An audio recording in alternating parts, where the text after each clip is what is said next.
So the most accepted theory at present is the hydrogen and potassium exchange theory proposed by Leavitt in 1974. The third theory is hydrogen and potassium exchange theory. Exchange theory proposed by Leavitt, 1974. So, according to this theory given by Leavitt, suppose this is the these are the two guard cells, and these are all epidermal cells. These are the epidermal cells. Usually, what happens? Leavitt found that when light falls on the plant body, actually sugars are not formed. It has been found that a malic acid is formed. So, when a malic acid is formed, what happens? Let us discuss. So, in presence of light, what is happening? Let us discuss. In presence of light. So, when a light falls, the starch is converted to malic acid in the guard cells. All these things are taking place in guard cells. Malic acid. Now, this malic acid, it dissociates into hydrogen ion and malate ion. Now, the H plus ions will efflux from guard cells to epidermal cells, and potassium ions will influx into guard cells. That means now from the epidermal cells, potassium ions will come inside and hydrogen ions will go outside. This is the exchange of hydrogen and potassium ions, and this exchange is an active process. This exchange is an active process. This is an active process. That means it requires energy. It requires energy in the form of ATP. And when potassium and the hydrogen ions are exchanged, along with the potassium ions, some amount of chlorine ions also come inside. Some amount of chlorine also comes. And when potassium ions there is sufficient amount of influx of potassium ions to the guard cells, it increases the osmotic concentration of the guard cells. So they absorb water, end osmosis takes place, and due to end osmosis, the outer walls will swell and they will open. That means ultimately, due to the potassium ions increase the osmotic pressure, and it leads to end osmosis, and finally the opening of stomata. Stomatal open. So this takes place during the light, or you can tell day. Now how it will lead to the closure of stomata? So during closure of stomata, that means which will take place during night time.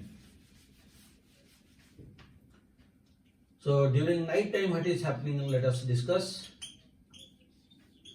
During night time, there is no photosynthesis, and only respiration. So when there is no photosynthesis, what happens? The carbon dioxide is consumed, that is liberated from respiration. But during night time, the carbon dioxide cannot be consumed, and only in respiration carbon dioxide will be liberated. That means there will be increase in carbon dioxide concentration in the vicinity, that means around, in the vicinity of guard cells. So when the carbon dioxide is accumulated in the vicinity of guard cells, now it will lead to lower pH. That means now the pH will be lowered in and around the guard cells. And the lower pH, it favors production of abscisic acid, because abscisic acid is known as stress hormone. So now abscisic acid is formed, and abscisic acid will reverse this potassium ion exchange. So in the next step, ABA reverses the hydrogen and potassium ion exchange. It reverses. That means now potassium ions will go outside and hydrogen will come inside. Now when hydrogen ions come inside, the hydrogen ions will combine. They will combine with the malate ions. Will combine the malate ions, and now malic acid is formed. So now the turgor pressure will decrease. So there will be decrease in turgor pressure, and now it will lead to closure of stomata. And at present, this hydrogen potassium exchange theory given by Leavitt is most accepted theory. So these are the different mechanisms. Then let us discuss what is the significance of this transpiration.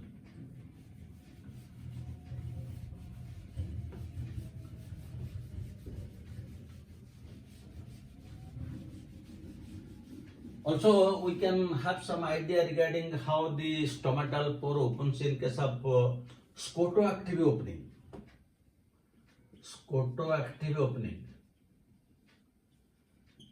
Usually, the xerophytes, the succulents, they open their stomata during night time and close during daytime.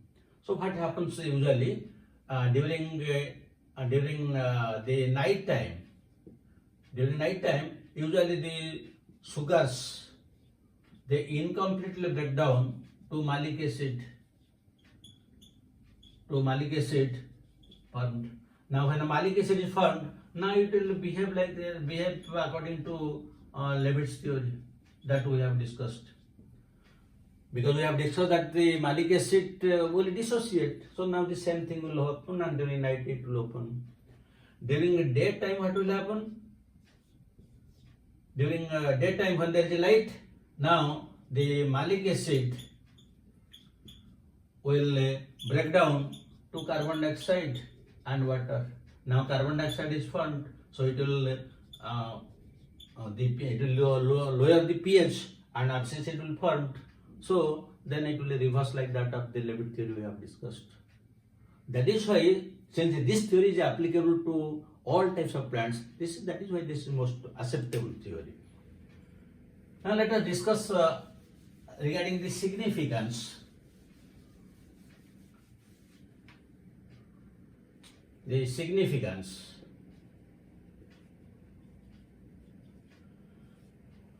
Transpiration has some advantages as well as some disadvantages. Now if we discuss first the disadvantages. What are the disadvantages of transpiration? Number one, when the plant usually it loses around 90% of water absorbed by the plant. That means whatever the plant absorbs, nearly 90% of water is lost.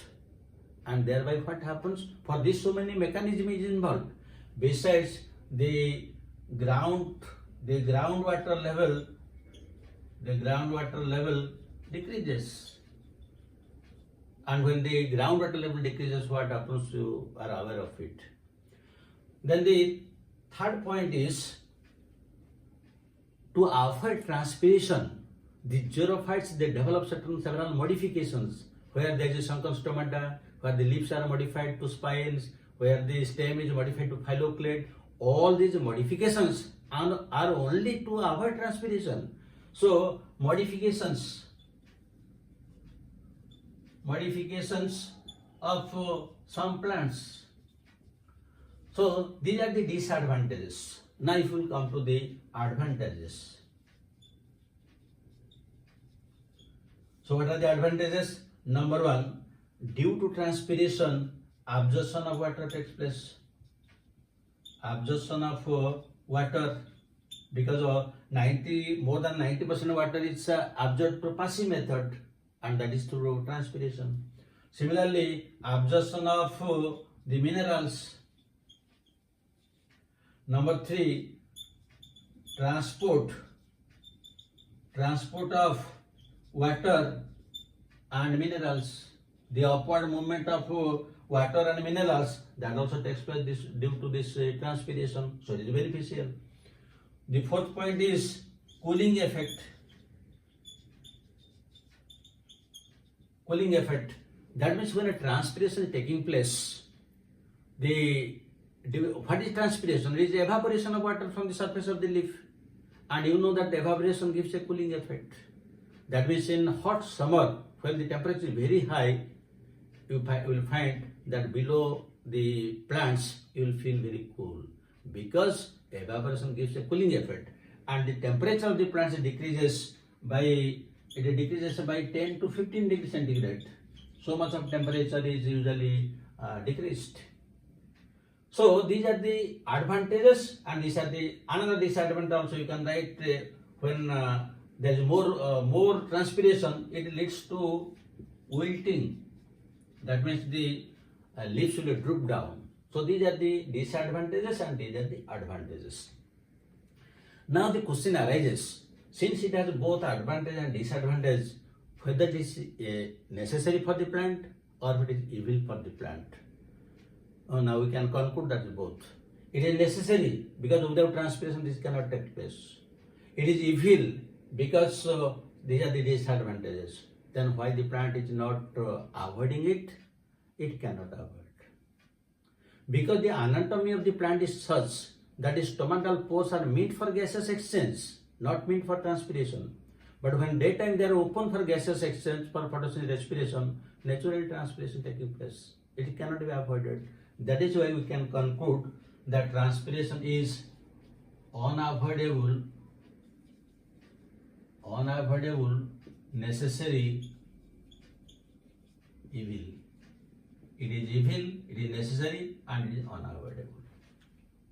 But some plants have developed some modifications to avoid transpiration, because the stomatal pore is, when stomatal pore is open, the carbon dioxide gas comes in, and this carbon dioxide is necessary for photosynthesis. But when it is open again, it will lose water, and when there will be scarcity of water, then the photosynthetic yield will decrease. So usually to understand this, we have to understand another phenomenon, that is transpiration quotient. Transpiration quotient. So what is transpiration? This is short written as TQ. Transpiration quotient means that is loss of water from plants by transpiration divided by increase in dry weight of the plant body. This is TQ. Now what is the meaning? When transpiration is taking place, so naturally water and minerals, they are entering into the plant body as a transpiration pool. But when transpiration is taking place, only the water is lost in the form of vapor, but the minerals which have been absorbed, that is left in the plant body. And these mineral nutrients, they will increase the dry weight of the plant body. So transpiration quotient means for increase in 1 gram of dry weight, how much of water is lost in transpiration. For increase in a dry weight of the plant body, that is in grams, how much of water is lost, that is known as transpiration quotient. And for C3 plants, it is usually 300 to 400 is to 1. That means for increase in 1 gram of dry weight, it has to lose 300 to 400 cc of water. For C4 plants, it is 100 to 200 is to 1. For calm plants, it is 50 is to 1. So calm plants will not discuss now, because in calm plants they open during night time, they close during daytime, so naturally the loss is less. But you will compare this C3 and C4 plants. For increase in a dry weight of 1 gram of the plant body, it has to lose to 300 to 400 cc of water. While in case of C4 plants, for 1 gram of dry weight, it is losing only 100 to 200 cc. That means half of water that is lost. That means for increasing dry weight of the plant body, the C4 plants lose half of the water than that of the C3 plants. That is why they are photosynthetically more efficient, and this is a compromise between the transpiration and photosynthesis. And for this, the C4 plants have been developed so that there will be more photosynthesis with less amount of water, because water is an insatiable need. Water is an insatiable need for plants, because it is one of the raw materials for photosynthesis. Then we'll close this discussion with another one important aspect, that is anti-transpirants.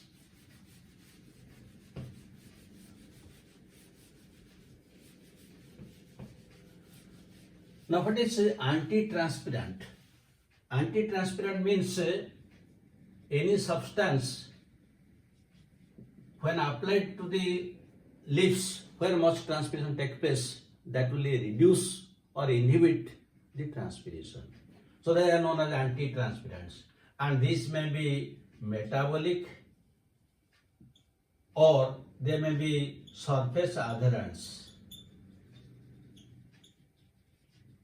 And metabolic anti-transpirants are usually abscisic acid, then PMA. This is phenyl mercuric acetate. Phenyl mercuric acetate. And another is aspirin and salicylic acid. So when any one of these substances is given to the plants, usually the transpiration is checked. These are metabolic. Surface adherents. These are usually silicon oil or even Vaseline. Suppose you will apply Vaseline or silicon oil on the surface of leaves on both sides, then there will be no loss of water, because anti-transpirant means it will allow exchange of gases, carbon dioxide and oxygen, but will not allow the loss of water. The anti-transpirant means it allows exchange of gases but not water. So carbon dioxide and oxygen, there will be exchange, so there will be no problem for photosynthesis respiration, but water vapors cannot be lost. So this is all about the discussion that I wanted to discuss with you in this video. The other things we'll discuss in the next video. So let us discuss one question.